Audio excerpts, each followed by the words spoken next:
All right, y'all, we're back. This week I just kind of wanted to talk about some drums. I pulled up these drums, one of my favorite recordings that I've captured because these drums just came out so great, and a lot of it has to do so much with the room and the player, but I thought it would be interesting to I just pulled it up again and started moving stuff around and just love the result of it. Listen to these drums.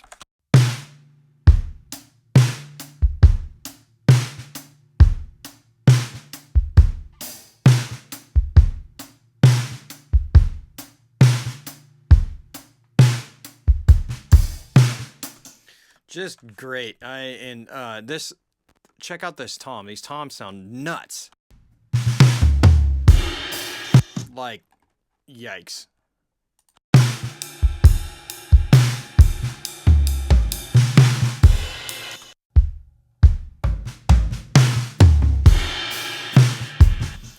And like getting toms like that has been, it's just so difficult without the right room. And just even on these close mics, it's sounding that good, but I feel like the room is affecting even the close mics because it just needs room to breathe. I've noticed like a really reflective, high ceiling room is like what has been the holy grail on getting decent tom sounds, because these toms don't have much on it. These toms is just like, okay, a preamp, some preamp love, and then some EQ basically, and a gate, I guess. But it's, they're pretty just what it is.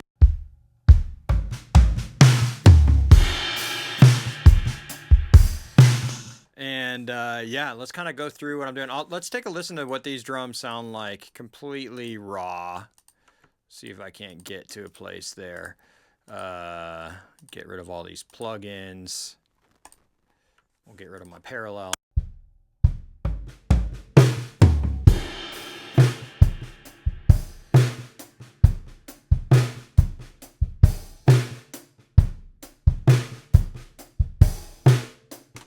So, not bad. I feel like, the source material is great. There's something, obviously, we want more punch and more extension in like the low end and stuff like that. So there's a lot we can do, but I feel like our starting place, like even listening to these toms where we're starting, it's like a little papery, but that's easy to fix with EQ. That's just an EQ thing, So let's check out my kick drum here.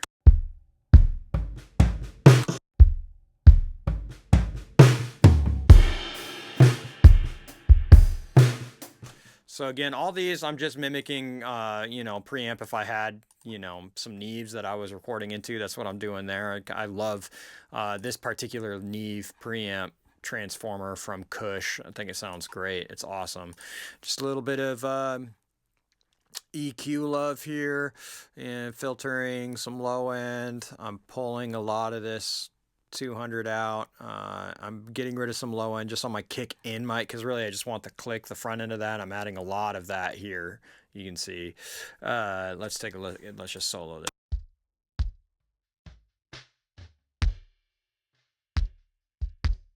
Yeah, it's not going to sound awesome by itself. Here's with everything on.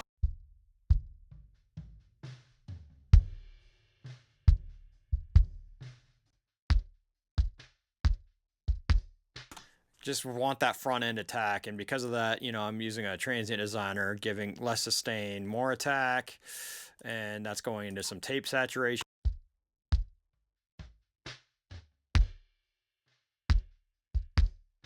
So let's hear it with some more EQ going on here. Let's hear it just without the transient designer.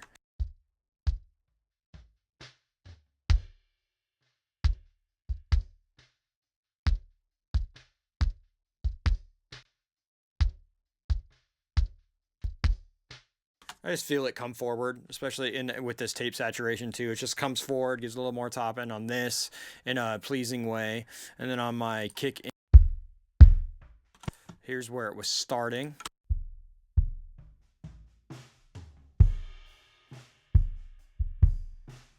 Sorry, kick out. So then we do the transformer and some EQ.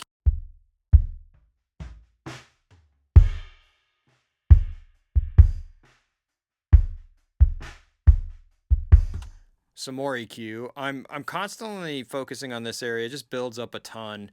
You can see like that. I'm cutting a lot there and here. I'm just always. In one of my previous videos, I was talking about just using like one band of EQ to like help get rid of what is clouding your sound, and you know that's kind of what this technique is here. Is just like a lot of that is happening here. It's even happening on my kick. This is my processing my kicks together, and you can see I'm still working on that area here. This is a little higher, I guess, but I'm just working on this area right here. I feel like is, you know, a constant struggle with kick drums. I've got a distressor for my compression on this.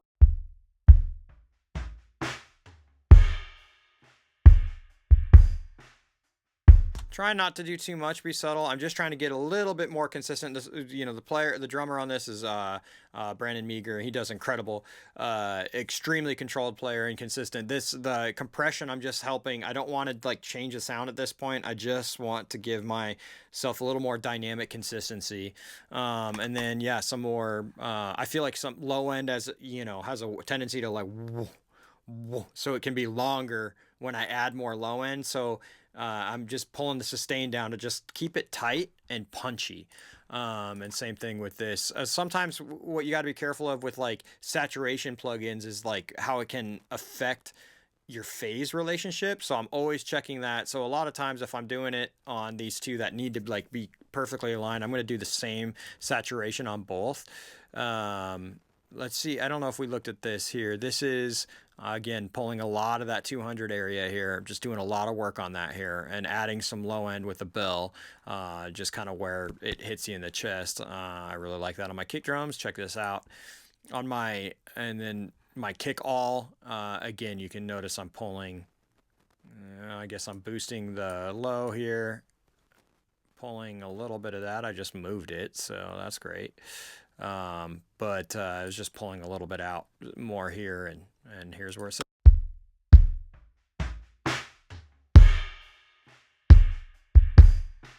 Now I'm soloing this so we can like hear it, but obviously the thing is always you don't want to do stuff in solo. I want to, especially with drums, everything affects everything. So this kick drum is in a lot of different mics. It's going to be bleeding. So obviously for this video, we're soloing it up so you can hear the differences, the before and after, but I'm not making these decisions in solo. I have all the mics on from the jump. So let's go to my snare drum now. Now, if you notice here, I don't have a snare bottom mic. Limitations on a recording, I felt like, I can, if I needed to get some more of the snares, I can add a sample or whatever. So it was an easy mic to ditch. But yeah, we're just doing this with a top snare mic.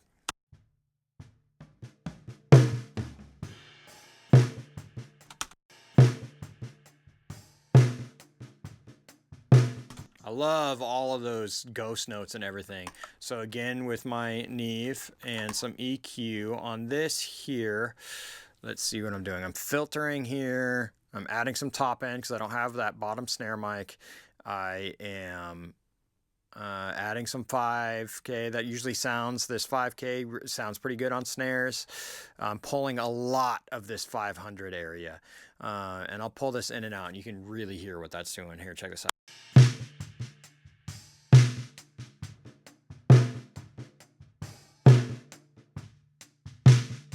So I'm really beating the snare up into submission. I don't want to be shy with getting rid of this. I just want my snare to sound that kind of papery. I'm taking all that room out because I want some low end and some top end. So I'm helping it like rebalance to like where I want. If you notice, I'm just smacking even more of this. Okay. Just whatever it takes to get.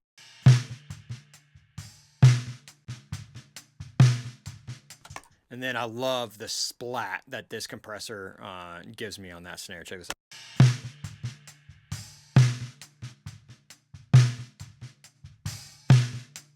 It kind of feels like it's running into a brick wall, and I love that. And I'm not doing a ton, but you can, like, it sounds like a ton. But if you're looking at meters, this isn't moving that much. I'm licking it, but this compressor does a lot.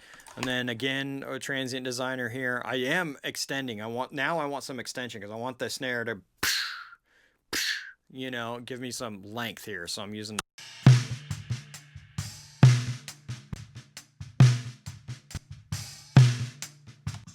And especially post compression, it's like giving me length that you know, that Zener limiter is kind of like extending length already, and then I'm taking that length and making it longer. I'm adding this EQ here, just give me more bottom end.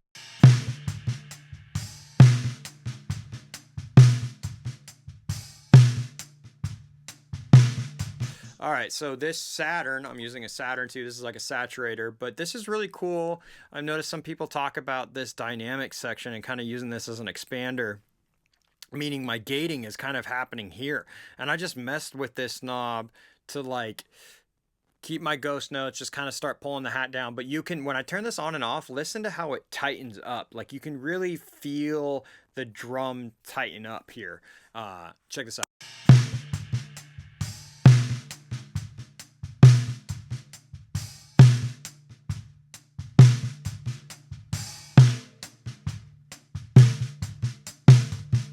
Kind of feels like the room kind of goes away a little bit, or is a little more subtle in that. So here's my kick and snare.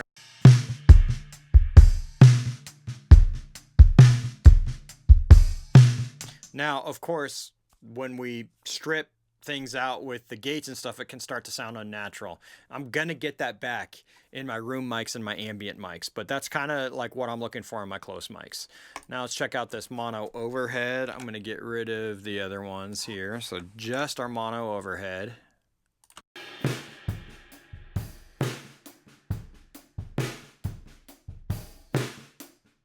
Really hear the room and the length in the room on that mic. Now that mic is this mic. It's a Mojave MA201. It's a tube mic.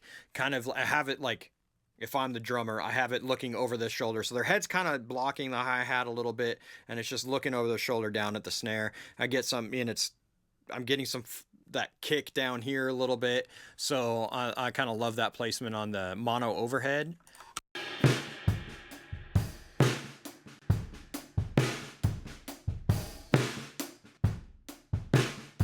Again, this Zener limiter is awesome. I'm just adding a lot of splat.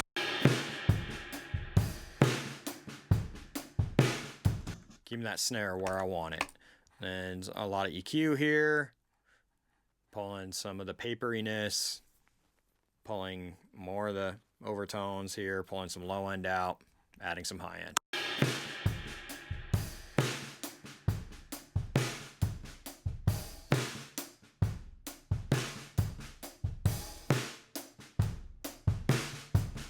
I just wanted some more zhuzh on it, so I use this True Iron, this Kazrock True Iron. Let's see what that does before and after.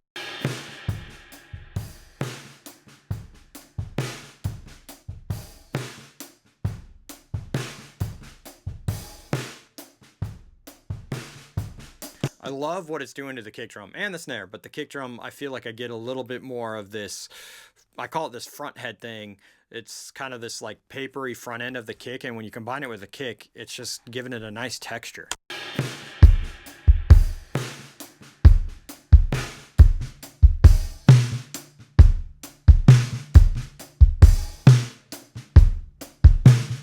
Now, I've got a mono overhead and a stereo overhead, and it's like, okay, why would I do that? Well, I don't know. I kind of like it. The stereo is just going to give me some width. I just want to spread the kit a little bit. You'll notice that I do bring these in a little bit because I don't like width where the tom is way over here and tom's way over here and the hi-hat's way over here. I just kind of like it in. I'm going to leave all this space for guitars and everything else like that. So I do like bringing my overheads in. But yeah, it's just, I got them panned in, and you'll know when I bring this in and out, just listen to we're going to come back to that because I need to turn all the stuff on. So here's the overheads by themselves.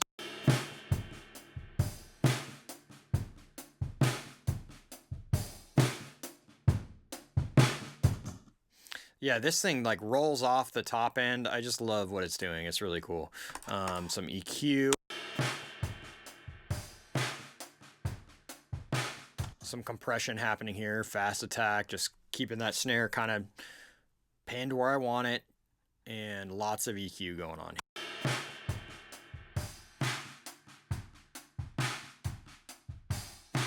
Now let's combine it with the overhead.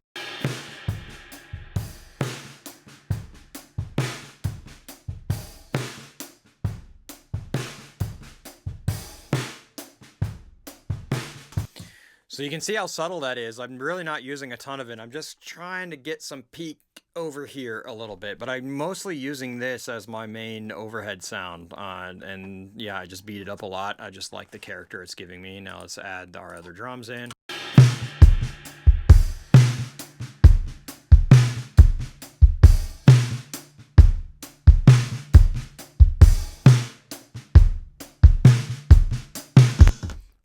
We already talked about our toms,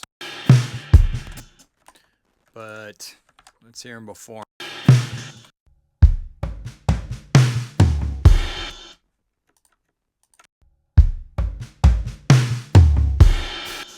Oof, man, I could, I just love those toms. I got a filter here, adding a little bit of the stick here, gutting a ton here, and then adding some low end, and obviously a gate here. Same thing. Let's see about our floor tom. Same thing. Filter, gut a ton of this area out. Usually that helps the toms really open up. This is just a ton of space that clogs up the sound in my opinion. And then yeah, nothing else. No compression. No nothing. Because why? You know, maybe let's see what this Transient Designer does. Like maybe I can add some length here, maybe a little more length here, and let's see what that feels like.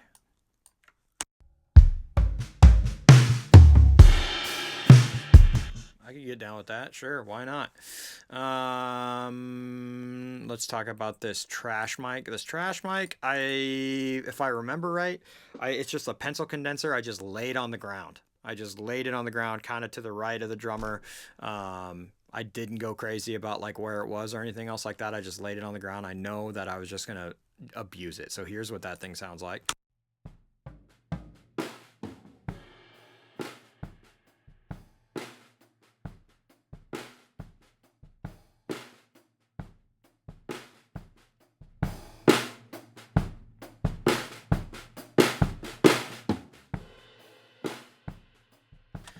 Kind of interesting kick sound, you know.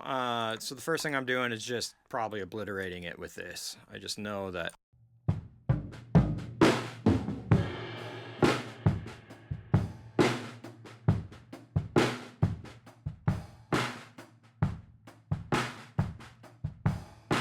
Yeah, that looks crazy. I don't know.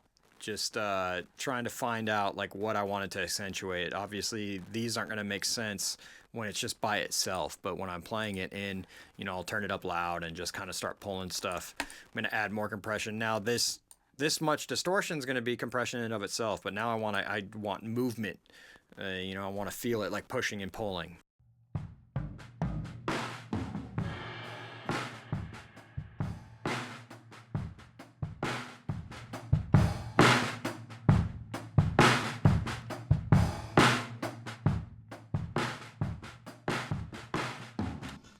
Okay, and then probably some more EQ. Yeah, this is probably something I did later. Now, a question that's going to come up is like, why do I have so many instances of EQ? Just use same thing over here. It's like I've got the SSL and then I got another EQ.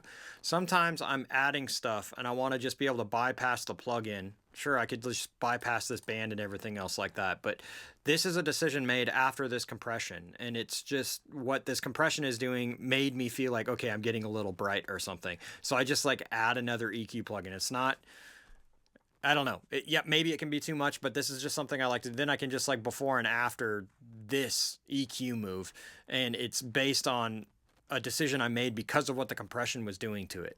So you'll see a lot of times I'm adding multiple instances of EQ, and that would be why. And sometimes compression the same way, but it's just a decision I'm making after everything I've already done here.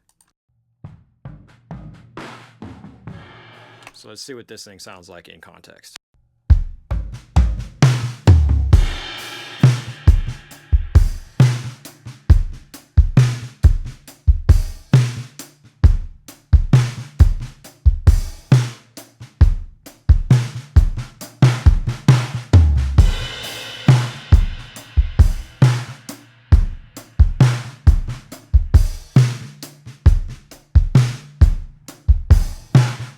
It just adds some excitement, gets me a lot more of that bottom snare sound get more on my snare. I like that area.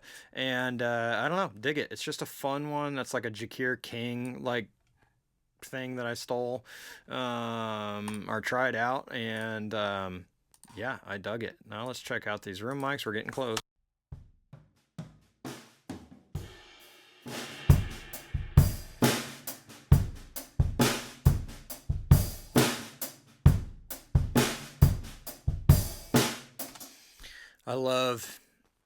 I kind of have these like kind of down low, probably at the height of the top of the kick drum ish. And I want to start grabbing some of that part of the kick sound, because all of my close mics on the kick are, you know, super punchy and low endy. And this, I want to start pulling some of that front head sound out of. So we'll play this and see what I did.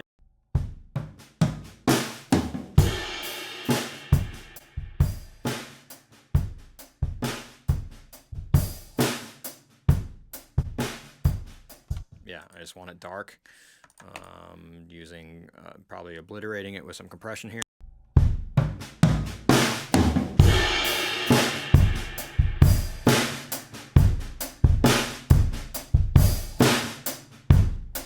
Yeah, now we're getting some excitement out of it. I'm getting a super fast attack because I don't need punch out of it. I just need character and the room, and I just want to exaggerate the room and stuff there. So some more EQ again, just might have been a little bright after that, so I pulled some more out.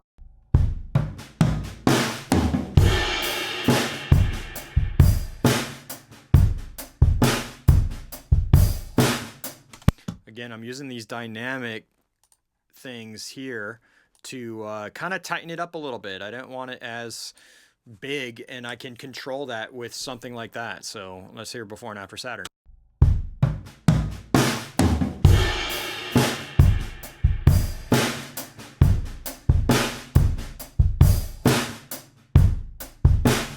Yeah, I just wanted some more space in between the notes. So that's really what I was hearing there.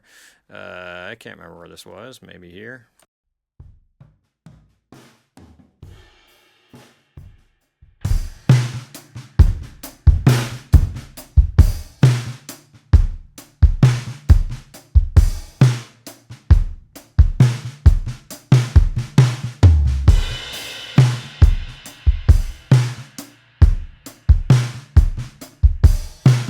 Just get a little more of the room, gets the sound a little more natural when I start adding those in. So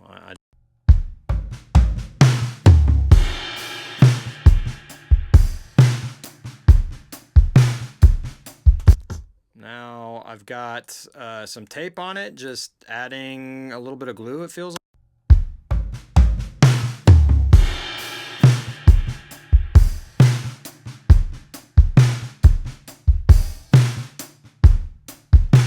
Especially in my bottom end, I just feel my low end tighten up a little bit on this thing.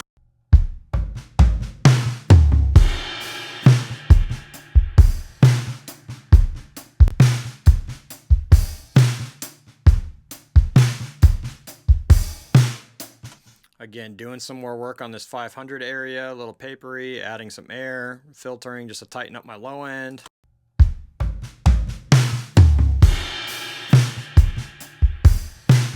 And then starting with some parallel compression.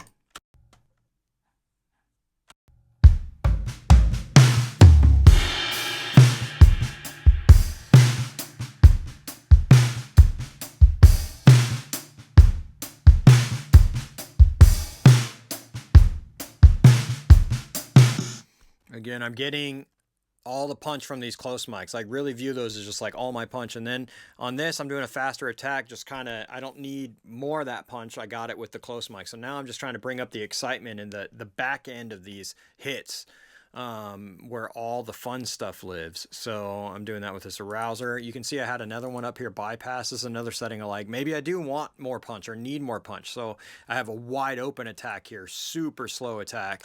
So let's see what that sounds like.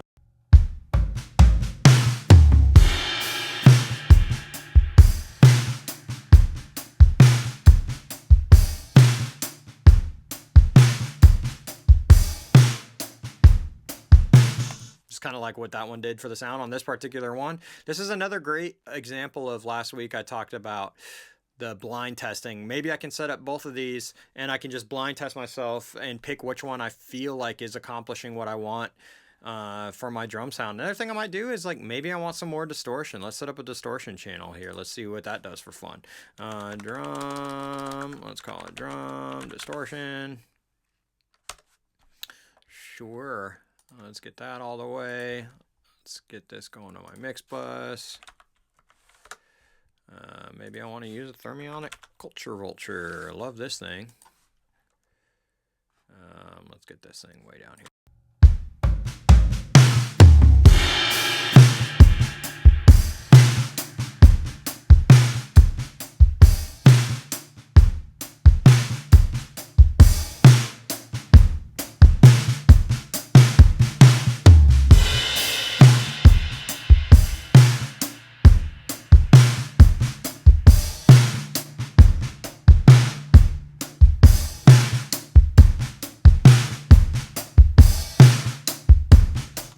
Okay, I feel like I need to clean up some stuff.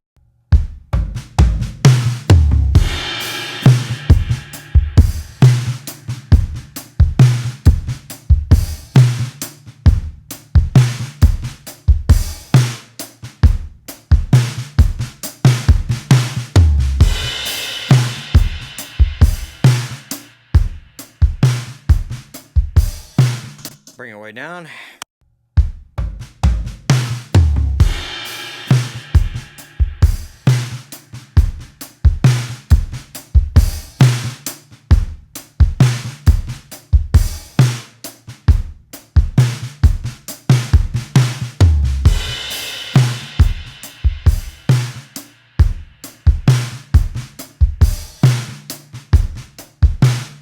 You hear, focus on the snare and the length of the snare and the brightness of the snare. That's what I'm hearing on.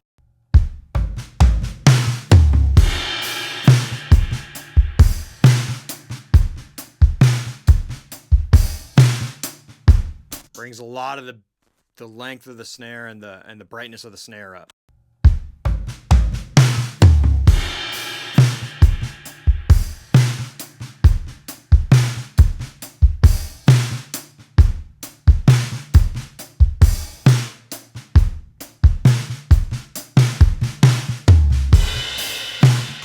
Anyways, that's messing around with some drums. Let me know what you think. What are some of your fun stuff that you like to do to some of these mics? And yeah, hopefully it's helpful. We'll talk soon.